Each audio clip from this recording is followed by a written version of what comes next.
이렇게 하기 직전에 그 인간으로 태어난 소중함을 일단 이제 자꾸 익혀야 되고요. 그 다음에 나는 반드시 죽는다. 이걸 익히고요. 그 다음에 이제 죽은 다음에 이제 내생인데, 내생에 갈 곳이 없구나. 좀 나중에 되더라도, 아까 내생이 무섭구나. 내가 내생에 갈 곳이 없어갖고 해탈하는 거 삼복해나지만 쉽지 않습니다. 그러니까 내생에 적어도 사막도는 가지 말아야겠다 하는 그런 다짐을 하게 됩니다. 사막도, 그러니까 지옥, 귀신, 짐승 되지 말아야 되겠다는 그 다짐을 하게 됩니다. 하나 또 얘기드리면요, 이 불교 수행할 때 불퇴전의 지혜라는 게 있습니다. 불퇴전, 그러니까 물러날 퇴자, 구를 전자, 그러니까 굴러서 물러나지 않는 절대 그런 지혜가 있는데, 그게 보통 수다원 때부터 그렇게 된다. 수다원, 그 성자가 네 가지가 있어요. 아라한이 있고, 나한전의 나한님들, 아나한이 있고, 사다한이 있고, 수다원이 있습니다. 성자 중에 첫 번째 성자가 수다원인데, 내가 지금 이 현생에 공부해서 수다원까지 되잖아요. 그럼 내 생에 절대 인간기 이상이 일어납니다. 사막도 절대 안 갑니다. 그렇게 일어납니다. 근데 그 이치가 있습니다. 근데 그 수다원이 뭐냐 하면요, 그 세 가지 번뇌가 없는 건데, 그러니까 무아를 알고, 뭐 다시 얘기하면 내가 없다는 걸 알고요. 다시 얘기하면 모든 게 공하다. 이걸 일단 알아야 되고요. 또 하나가 불교에 대해서 의심이 없어야 돼요. 의심. 어떻게 사람이 깨달을 수 있나? 이런 의심이요. 그러니까 상보에 대해서 철저한 믿음이 있어야 됩니다. 또 하나, 다른 종교에 현혹되지 않아야 됩니다. 그러니까 이제 전문용어로 유신견, 이제 이게 없어야 되고, 유신견, 몸이 있다는 견해, 이게 이제 내가 있다는 생각, 이게 이제 착각입니다. 또 하나가 계금식견, 그러니까 계는 지킬 거, 금은 금할 거, 라는 규정인데, 타종교의 어떤 규범에 휘둘리지 않아야 됩니다. 다른 게 보면, 물론 저딴 종교가 있나 하고 생각하는 그런 마음. 또 불교에 대해서 의심하지 않아야 됩니다. 그래서 요약한다면요, 공에 대해서 어떤 이제 통찰이 생기고, 또 하나가 불교에 대해서 아주 똑같은 믿음이 있을 경우에, 그럼 절대 무너지지 않는다. 이럴 수 있습니다. 그래서 불교는 말을 붙일 것도 없습니다. 약간 이 세상에 진리가 있다. 그 진리를 추구해서 내가 체득할 수 있다는 그런 확신이 하나가 있고, 그 다음에 내가 공을 좀 알았어요. 공에 대해서. 눈에 보이는 게 이게 다가 아니구나 하고서 느낌을 받았습니다. 그럼 그 다음에는 반드시 나중에 점점점 향상해가지고서 성도자까지 된다는 얘기를 합니다. 근데 제일 중요한 게 공을 아는 거예요. 공이요. 그걸 요새 용어로 이제 불교 용어로 견성했다 이렇게 합니다. 여러분 참선할 때 견성한다고 하시죠? 견성. 깨닫는 겁니다. 견성이 견불성, 불성을 보았다라는 그런 뜻입니다. 불성이 부처님 마음이에요. 그럼 불성이 부처님의 본질인데 그게 뭐냐 하면요, 중도다. 중도 이렇게 합니다. 중도. 제가 결론만 말씀드립니다. 근데 중도 때 어떤 중도냐 하면은 불이 중도다라고 얘기합니다. 불이, 둘이 아니다라는 뜻입니다. 그러니까 둘이 아닌 중도. 불교에서 중도 얘기할 때 중도가 가운데 있는 얘기 아니에요. 그러니까 이분법 비판이 중도입니다. 이분법 비판, 나누지 말라, 이게 중도입니다. 다시 말해 흑백 논리 비판이 사상적으로 중도고, 그 다음에 대자비심이 나와 남을 나누지 않는 거기 때문에 그게 중도입니다. 여러분, 자비와 사랑의 마음이 중도의 마음이에요. 나는 나, 너는 너, 이거는 뭐예요? 이분법의 마음이에요. 그 다음에 나, 너를 둘로 가르는 거, 이건 잘못되었다. 이게 불이, 무이 이렇게 합니다. 그게 중도입니다. 그래서 실제 기독교에서 얘기하는 사랑도요, 실제 그 중도입니다. 근데 기독교는 사랑 하나만 얘기하죠. 감정적 중도만 얘기하지 삶과 죽음이 다르지 않다 얘기하지 않습니다. 그러니까 삶과 죽음이 다르다, 이것은 이분법이에요. 근데 삶과 죽음이 다르지 않다. 지금 여러분 살았는지 죽었지 모릅니다. 다 우리 머리가 만든 겁니다. 그래서 지금 이제 공사상 강의하게 되면은 그런 얘기 드리지만은, 그 다음에 이제 그런 그 마음이 중도인데, 그 중도를 내가 보죠. 그걸 견중도 혹은 견불성 이렇게 얘기해요. 근데 불자를 빼버리고서 견성 이렇게 얘기합니다. 견성. 그래서 견성이라는 말을 많이 들어보셨을 겁니다. 견성이 깨닫는 거예요. 견성. 근데 다시 말해 이분법적인 사고방식, 그러니까 불교에 입문하기 전에 내가 세상을 봤던 사고방식, 여기에 이제 의하면 모든 게 확고부동한 줄 알았습니다. 근데 공사상을 조금 배우고 나면은 세상에 허점이 있네 라고 합니다. 어저께 말씀드렸습니다. 과거를 지나가서 만난 적이 없고, 미래는 오지 않아 만날 수가 없고, 현재는 과거와 미래 틈에 끼어서 있을 곳이 없다. 말이 맞아요. 그러니까 시간이 없네 이렇게 됩니다. 여러분, 시간이 없어요. 시간에 대해서 증거합니다.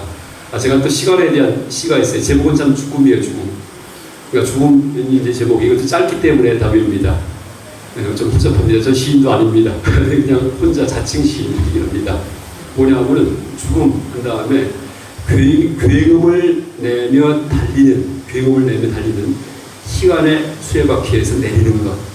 그러니까 굉음을 내며 달리는 시간의 수레바퀴에서 내리는 것. 시간이 없는 곳으로 이 끝입니다. 그러니까 여러분 지금 다 그냥 우당탕탕 흘러가고 있습니다. 모든 게 다. 그렇죠? 세상 전체가 다. 굉음을 내고 달리는 시간의 수레바퀴예요. 딱 적절한 멈춥니다. 그래서 이제 그런 식으로 시간이 실제 있는 줄 알고 살죠, 다들이요. 그랬는데 불교의 공사상을 좀 공부하다 보면은 나 엉터리구나 하는 그런 통찰이 조금 맛을 봅니다. 이럴 경우에 이제 그런 것들이 견성이에요, 말하자면요. 근데 여러분 이제 이 견성하는 걸 갖다가 불이 타는 거에다 비유합니다. 불. 본뇌의 그런 이제 어떤 모든 본뇌를 불태워버리기 때문에. 그래서 여러분 마음 속에다가 생각 속에다가 이 공성의 불길만 딱 붙여놓죠. 그럼 끝이에요. 왜냐하면 큰 지푸라기 덩어리가 있는데 끝에다가 성냥개비를 조금 불 붙였어요. 그럼 언젠가 다 타버리죠. 그러면 안심한다는 얘기입니다.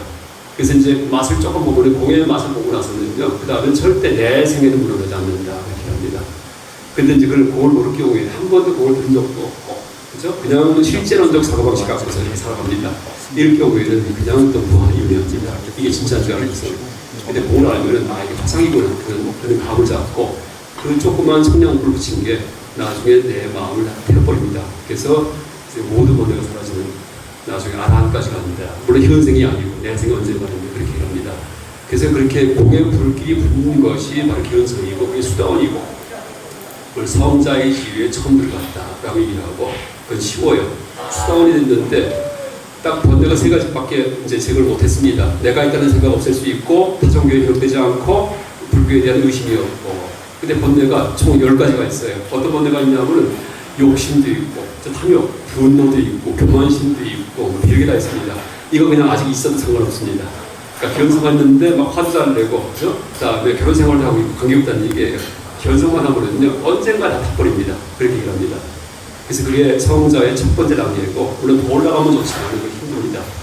그래서 이제 여러분 불교 공부할 때 깨닫자 전례하자 어느 세월이 힘듭니다. 그러니까 현생에는요 수다원만 되자 합니다. 수다원만 되자 현생에 수다원이 되기를 바라옵니다. 내가 공의 느낌만 딱 받고 죽자 하는 이제 그런 거는 안심할 수 있다 이렇게 얘기할 수 있습니다. 어쨌든 이제 우리는 반드시 죽습니다. 누구든지 언제 죽을지 모릅니다.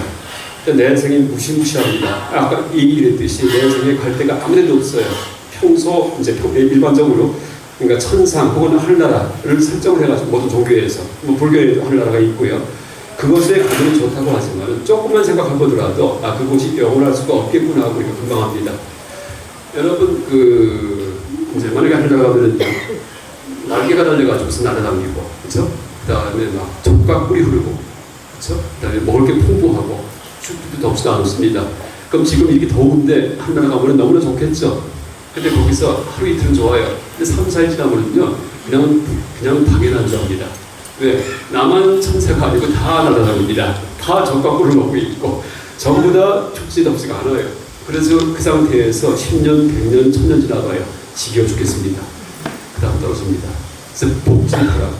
그래서 이제 다른 비유 나면 여러분 요새 젊은 사람들 옷 찢어 입고 다니죠. 청바지.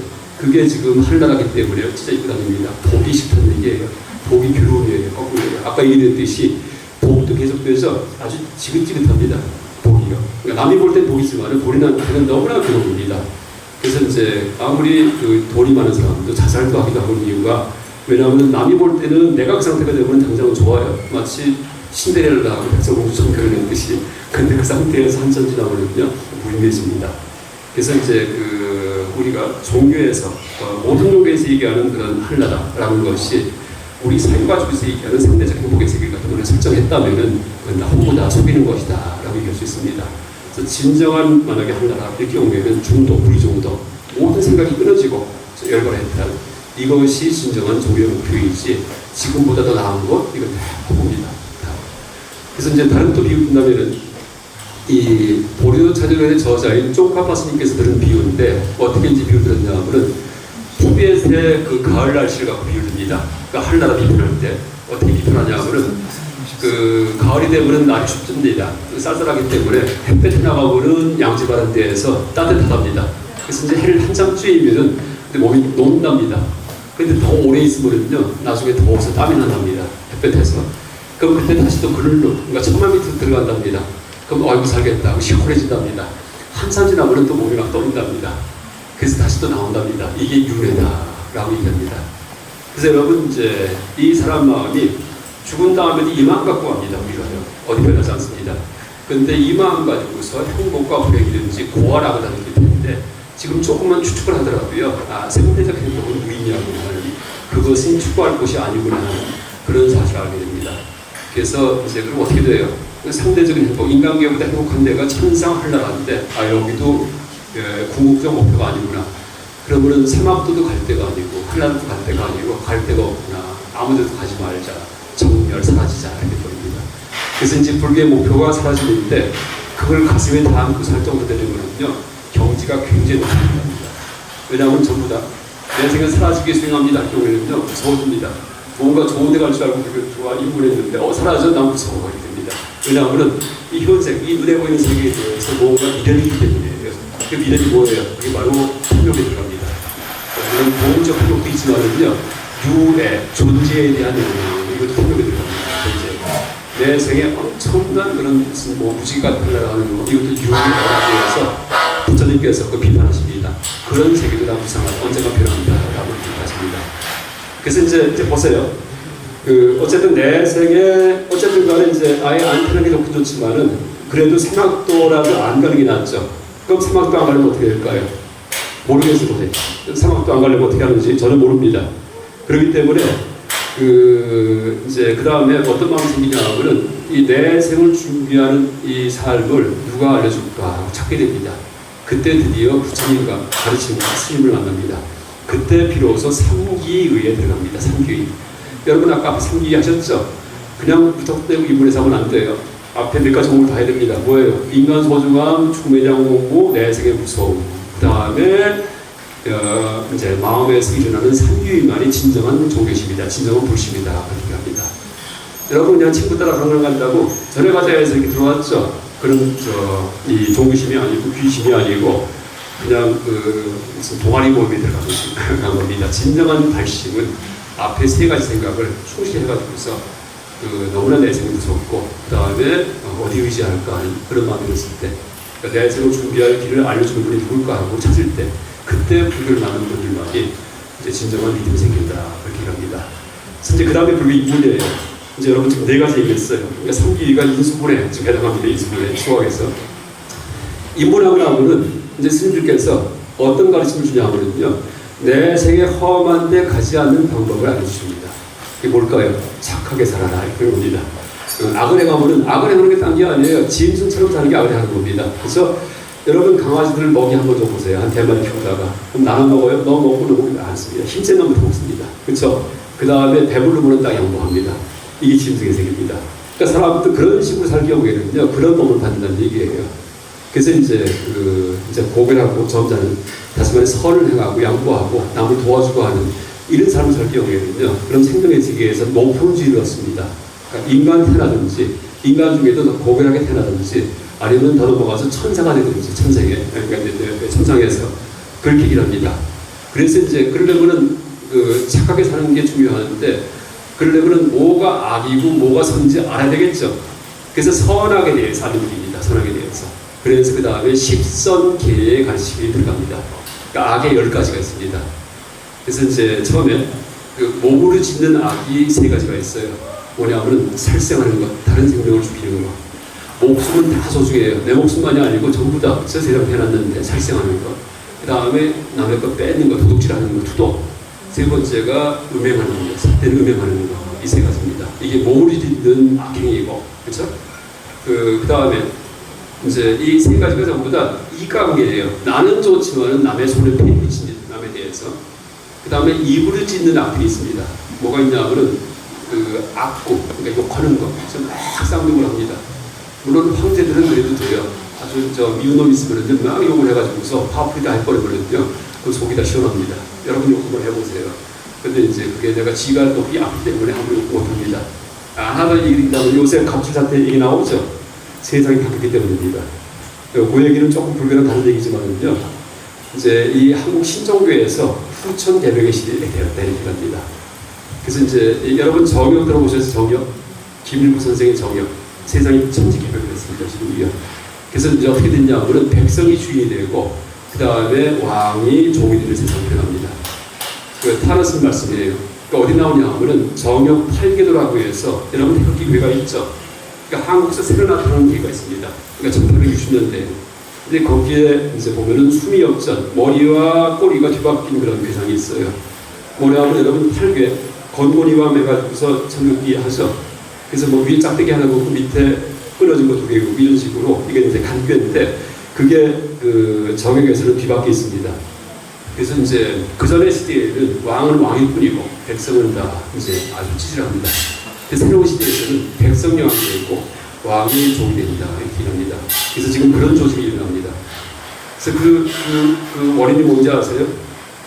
그러니까 이제 그 원불교에서는 그 물질이 개벽하니 정신이 개벽한다 그렇게 얘기합니다. 원불교에서는요. 그러니까 정신의 시대. 요새가 여러분 정신 문명의 시대입니다. 그 토대가 뭐냐면요. 정보 통신입니다. 핸드폰하고요, 컴퓨터 인터넷입니다. 그러니까 모든 의미가 다 퍼지기 때문에 지금은 후미진 구석이 없어집니다.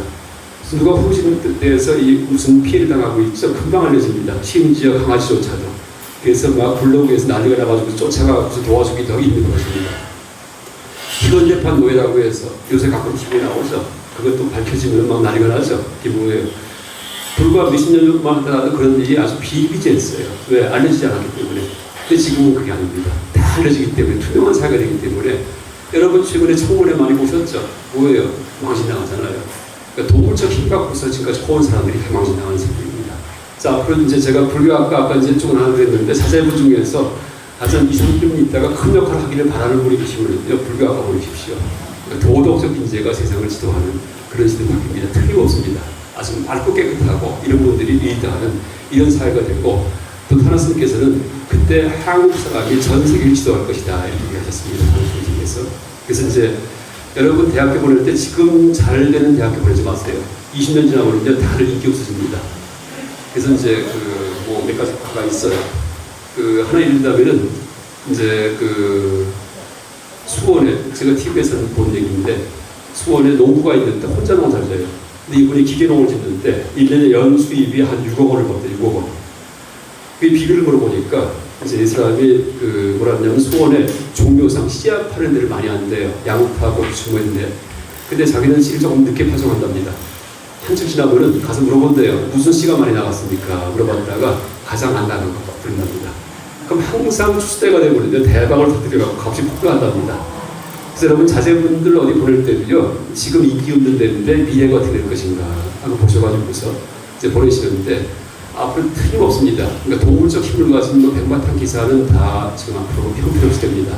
그러니까 의미를 많이 갖고 있고 콘텐츠가 있고 그 다음에 선하고 도덕적이고 이런 사람들 항상 남들의 봉사하고 이런 사람들이 사회를 이해하는 사회가 됩니다. 아주 틀림없습니다. 그 조짐 지금 눈에 보이잖아요. 눈에 보이는데도 믿지 않으세요. 그래도 옛날처럼 힘이 세요. 권력이 있고 여러분 요새 장관 한 번 나갔다가는 그냥 평생 나간 것 같습니다. 다 폭로돼가지고서 부동산 투기에 전입신고 거기에 나가 별게 다 나중에 친구들한테 보라스합니다. 그걸 왜 나가요? 그렇죠? 지금 벌써 바뀌고 있는데도 아직도 그냥 그렇게 있습니다. 어쨌든 이제 이제 지금 약간 생명의 세계에서 어쨌든 이제 인간의 소중함 얘기도 갈 데가 없다 이런 얘기 드렸고요. 그 다음에 삼일이 해가지고서 부처님 가르침을 받아가지고 무엇이 선인지 악인지 갖다 이제 가르침을 받는데 그러니까 악에 대해서 먼저 스님께서 가르치십니다. 그래서 악을 행하지 않으면 내색이 밝아지고 그러니까 인간은 태어나든지 선을 이제 천사가 되든지 악을 행하면 떨어진다 이렇게 알려줍니다. 그럼 악이 뭐라고 해주니까는 살생, 도둑질, 그 다음에 음행, 그 다음에 악곡 욕하는 거. 그 다음에 양설, 이간질, 속닥속 이간질하는 거. 그 다음에 망어, 거짓말. 그 다음에 기어, 아첨하는 거. 이것들입니다. 이게 악입니다. 그래서 이제 입으로 짓는 악이 4가지가 있습니다. 그래서 그러니까 악구, 양설, 망어, 기어. 기는 비단 있었습니다. 비단처럼 매끄러운 말. 근데 요새 현대 사회에서 기어가 악이지 몰라요. 뭐 칭찬합시다 이런 것들 하죠. 안 됩니다. 있는 그대로 얘기해야 됩니다. 물론 있는 그대로 못난 사람한테 있는 그대로 얘기해 이것도 악구가 돼요. 악구도 이 보리도 체론에서는요. 악구도 있는 그대로 정직하게 얘기해도 악구가 있다라고 얘기합니다. 어딘가 불구인군한테 너는 뭐다 이렇게 얘기할 때가 악과됩니다. 그래서 이제 그것도 굉장히 신경 써야 되는데 그런 지침들이 다 나와 있어요. 저는 지금 10가지만 딱 얘기를 하는데요. 보리도 찾아러 보시면은요 10가지에 대해서 여러 가지 케이스 바이 케이스가 있습니다. 근데 하나하나 보면은 아 그렇구나 이것도 악이겠구나 하고 할 수 있습니다. 그래서 이제 이 말로 하는 악이 4가지가 있고요. 또 마음으로 하는 악이 3가지가 있습니다. 탐진사견, 탐욕내는 거. 겉은 멀쩡해요. 참 전달하고 있습니다. 전달보입니다. 욕심이 드릭드릭합니다. 그 다음에 겉은 멀쩡해요. 한 번도 화를 안 내요. 근데 말수가 좀 적어요. 왜? 속에서 화가 하도 나기 때문에 말을 잘 못합니다. 불욕심. 그 다음에 사견, 삿된 견해. 이것은 불교 이외에 잘못된 쪽이 있는 겁니다. 그걸 삿된 견해 이렇게 합니다. 탐진, 치할 땐 치심에 들어가고요. 불교에서 어리석은 얘기할 때 이게 바보 얘기하는 거 아니에요. 다른 사고방식, 세계관, 다른 쪽을 갖고서 그걸 진리를 착각하는 거. 세상을 있는 그대로 보지 못하는 거. 이게 사견입니다.甚至그게 10가지 악입니다. 그래서 10가지 악을 행하고는 내생에 험해지고 그 다음에 악을 행하지 않으면 내생에 향상한다. 라고 이 스님들께서 가르칩니다. 부처님 가르침에 의거해서. 그 3기를 하고 나니까는 이제 도덕의 기준을 가르칩니다. 그리고 이제 어떻게 돼요? 아, 이제 앞으로 절대 내가 선만 해야 되겠다 하고 다짐합니다. 그렇죠? 내생을 받기 위해서. 근데 보니까는 불교에 입문하기 전에 지었던 죄가 많아요. 이건 어떻게 해요? 아이고, 인과응보가 있기 때문에 받아야 되겠구나 하는데 아닙니다. 뭐냐면 지었던 죄를 사라지게 하는 방법, 업장소멸의 방법을 알려줍니다. 그게 또 이 가르침이에요. 참기회 하긴 하니까 그 다음에 가르칩니다. 이게 뭐냐면 참입니다. 그래서 이제 내가 앞으로는 악업을 짓지 않기 때문에 내 미래를 밝게 하겠지만은 이 가르침을 모를 때 지었던 악업들, 혹은 전생에 지었던 악업들 이런 것들을 제거하기 위해서 참여를 합니다. 근데 기억이 안 나요. 전생 악업 같은 경우에는. 그럼 어떻게 할 거예요? 점을 쳐요. 그게 점찰 인과경이에요. 신라시대에 유행했습니다. 이 주사위 같은 데다가 악업을 적은 다음에 던져요. 그러면 살생남, 아 내가 살생죄 졌구나 하면 살생주제 그를 참여하면서 108리 하면서 살생죄만 그냥 계속 참여합니다. 여러분 그렇게 해도 되고 이게 정찰법이에요. 정찰법, 점을 쳐서 관찰한다. 신라시대에 유행했습니다. 그렇게 해도 되고요. 내 상태가 지금 어떠한지를 보면은요. 내가 무슨 악업을 지었는지 알 수 있어요. 왜? 과벌 갖고 있기 때문에. 내가 잔병이 많고 우리 집안에 단병을 많이 해요. 그러면 살생죄를 지는 겁니다. 그렇게 합니다. 남의 목숨을 끊었기 때문에 내 목숨이 들어집니다. 또 내가 하늘마다 다 망해요. 돈이 없고 가난합니다. 그러면 전생에 투도죄, 남의 걸 뺏었기 때문에, 훔쳤기 때문에 가난하다 이렇게 합니다. 내가 못생기고 추악해요. 이럴 경우에는 이제 내가 전생에 이제 음행을 많이 하고 이럴 경우에는 추해진다. 해가지고서 그러니까 3세 인과경이 있어요. 어떤 업을 지으면 어떤 과업을 받느냐. 이 교를 잘 연구해가지고요. 나의 지금 상태를 봐가지고서 그것만 골라갖고 법당 가서 108참여 하십시오. 그러면은 이제 업이 사라진답니다. 그래서 어떻게 얘기를 하냐면은 내 생에 지옥에 태어날 악업을 지은 사람도 참여를 할 경우에는 현생에 골치가 아픈 정도의 과범은 맞는다. 이렇게 합니다. 그래서 그 말이 보리도 제대로 써 있습니다. 그러면 이제 그게 무장이 되는 겁니다. 또 참회에다가 독경, 경전 읽는 거, 사경하는 거, 그 다음에 다간이 주무르는 거, 그 다음에 탁공양하는 거, 기수하는 거, 이게 다 보면은 이제 악업 제거 방법 중에 들어갑니다. 그래서 이제 그런 그 참회를 계속 기도하다가 언제까지 하냐면요. 이제 참회 그냥 하다가 뚝 넘어가면 안 돼요. 참회하다가 어떤 서상이 보일 때까지 하는 게 상스러운 모습이 보일 때까지. 그래서 꿈에, 그러니까 이제 우유를 토하는 꿈을 꾸든지, 코끼리가 나타나는 꿈을 꾸든지, 아주 그런 상스러운 꿈을 꾸든지 신비한 일이 생긴대요. 그럴 경우에 나의 악업이 다 정화되었구나 이렇게 합니다. 그러면 그 다음 지도로 넘어갑니다. 그래서 이제 이 보리도 차려서는요.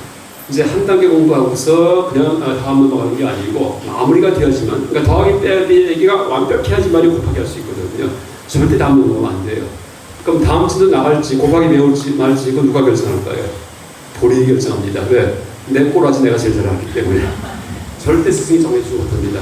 여러분 이제 깨달았을 경우에 어떻게 알죠? 깨달은 거?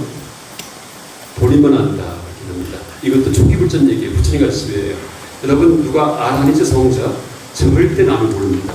본인만 알아요. 왜 그럴까요? 그러니까 여러분 불교는 너무나 상식적인 가르침이에요. 깨닫는 게 뭐냐면은 아까 얘기했던 10가지 번뇌가 없는 거예요. 10가지 악을 안 짓는 겁니다. 번뇌가 없어요. 탐욕도 없고 분노도 없고 교만도 없고 그 다음에 어리석음도 없어요. 그럼 누가 제일 잘 알아요? 내가 제일 잘 알잖아. 나한테 탐욕이 있나, 재물에 대한 욕심이 있나 없나, 음욕이 있나 없나, 그러니까 이름을 알리고 싶은 영욕이 있나 없나. 그 다음에 이제 뭐 여러 가지 욕망들, 이건 내가 양심에 비추면 내가 제일 잘 압니다. 근데 조금이라도 있어요. 이러면 나는 아직 멀었습니다. 알아나입니다. 절대 깨달은 사람 아닙니다. 그 다음에 그 탐진, 분노를 한 적이 있나? 내가 화가 나나 안 나나? 사촌이 땅을 주면 배가 아픈가 안 아픈가? 나보다 옆집 사람이 큰 차 굴리고는 괜히 질투가 나나 안 나나? 봐서 질투가 나요. 그러면 깨달은 사람 아닙니다. 아무리 어떤 체험을 했더라도 다리 꼬고 앉아서 만약에 그런 번뇌가 있으면요 절대 깨달은 사람이 아닙니다. 또 하나 얘기하면요 깨달음은 체험이 아닙니다. 이것도 아주 명심하셔야 돼요. 그러니까 명상하다가 툭 뭔가 느낌이 딱 달라지죠. 뭔가 전에 없던 체험이에요. 이거 깨달음하니까 속지 말라는 얘기입니다. 모든 깨달음은 조건이 맞는 것이다. 유의법이다. 연기한 것이다. 이렇게 합니다. 깨달음은 연기한 게 아니에요. 무의법이에요. 깨달음은 뭐예요? 번뇌가 없어지는 것이 뭘 상태가 되는 게 아닙니다. 모든 어떤 체험은 전부 다 조건이 만듭니다. 그러니까 마약을 먹어도 뿅 가갖고서 확 묘해집니다. 깨달은 것으로. 그 다음 사우나 하고 나와도요, 몸이 나간다고 하는 게 세상 만사 참 편안합니다. 다 조건이 만든 겁니다. 다리 꼬고 앉았다가 호흡을 또 묘하게 하거든요. 참 뿅 갑니다. 그게 조건이 만든 겁니다. 그러니까 절대 깨달음은 체험이 아니다. 그럼 깨달음이 뭐냐? 번뇌가 나한테 있나 없나 해가지고 한번 점검을 해갖고 번뇌가 없으면 그럼 나는 깨달았구나 하고 알면 돼요. 그걸 누가 알아요? 내가 합니다. 이제 그 얘기를 우리 예불문에서 나오는 예불 할 때 개향, 정향, 해양, 해탈양, 해탈지견 하시죠. 해탈지견이 깨달음에 대한 자각이에요. 해탈했던 사실 지견 아는 건 내가 남이 아는 게 아니고 스스로 모릅니다. 절대요. 그래서 이제 지금 이 얘기도 보세요. 들어보니까 너무나 합리적이죠. 깨달음이 버림만 한다. 합리적입니다. 그래서 여러분 이제 내가 깨달았나 안 깨달았나 안 깨달았나 남한테 절대 물어보지 마십시오. 근데 이런 얘기 드리면은요 의문이 생겨요. 선에서 인가하는 거 인가하는 거 뭐냐? 인가는요 부처님 당시 전통이 아닙니다. 인가는 불교 역사에서 이렇게 오다가 서원불교는요 중간에 생긴 겁니다. 정확히 얘기하면 사마리즘 영역이 큽니다. 그래서 뭐냐면은 그 티베트 스님들 그 이니시에이션 관정받는 거 얘기했었죠. 그다음 무속인들 내림 못하는 거 얘기했었죠. 그다음에 기독교인들 세례받죠. 인가하죠. 다 똑같은 겁니다. 근데 이제 그 대승불교가 부처님 당시는 없던 거예요. 근데 대승이 생기면서 불교가 위대해집니다. 그렇듯이 일반 종교의 전통에서 있는 그런 승거 제자 관계의 어떤 그런 인가, 이 전통 세례 주는 거 이런 식의 이 전통이 불교에 들어가지고서 서원의 전통을 만든 거다 이렇게 봐야 됩니다. 그래서 서를 그러니까 불교를 더 풍부하게 만들어주고 살찌워준 거고 롤 모델로서의 스승의 인격을 닮는 것이지 그것이 번뇌를 없앴다는 그 표식은 절대 아닙니다. 그래서 서원 전통에서의 스승의 어떤 그 롤 모델을 그대로 다시 재현할 수 있는 그 자격증을 갖다 준 거다. 만약에 신어미가 신따라한테 내림도 해주듯이 이게 인가다라고 선전통이다 이렇게 이제 해석하는 좋습니다. 그래서 어쨌든 초기 관점에서는 절대 남이 깨달은 것은 모릅니다. 그래서 남이 깨달은 것은 아는 사람은 자기 자신하고 또 한 분이 있어요. 석가모니 부처님을 아십니다. 그래서 부처님과 본인만이 깨달은 걸 안다라고 얘기합니다. 부처님은 어떻게 아시냐면요. 어떻게 아시는지 몰라요 저는요. 근데 왜 그런 얘기하냐면은 경에서 부처님께서 그렇게 말씀하시기 때문에 이 사람은 아란이다, 이 사람은 아나함이다 이렇게 얘기하세요. 이분은 아시는구나 뭐 얘기합니다. 그래서 이제 석가모니 부처님하고 그 다음에 아란 스스로 안다. 이거는 뭐 누가 설득하지 않아도 이해가 되죠. 그래서 이제 그게 깨달음입니다. 그래서 어쨌든 그 10가지 번뇌, 그러니까 10가지 악이 있는데 그 악을 행하면은 내생이 험해지고 행하지 않으면은 내생이 밝고 그래서 앞으로는 절대로 꿈에도 내가 악한 짓 안 하겠다라는 다짐을 합니다. 그래서 인과응보의 위치를 가르치고 악을 가르칩니다. 악에 대해서. 그래서 그 생각을 자꾸 하다 보면요. 언제까지 하냐면 여러분 꿈에도 악을 짓지 않을 정도까지 됩니다. 여러분 평소에는 잘 살다가요. 꿈에도 별짓 다 할 수도 있습니다. 그럼 아직도 마음의 근본이 안 바뀐 사람이에요. 마음의 근본이 바뀌죠. 그 꿈에서 어떤 경계가 나타나면요. 그때 아예 안 되지 하고 안 합니다. 절대 안 합니다. 근데 이제 이 겉으로만 흔내는 이런 붙잡기 경우에는 꿈에는 별걸 다 하고 훔치기도 하고 막 별걸 다 합니다. 깨어나서 꿈이구나. 내 평소 그런 사람 아닌데 이상한 꿈 꿨다 하고 하는데 평소 그런 사람입니다. 그래서 실제 그 인과응보와 그런 선업을 짓겠다는 다짐이 꿈속에서까지 영향이 있을 정도이다. 그럼 그 다음에 비로소 다음 세대로 넘어갑니다. 인수분해 끝났다.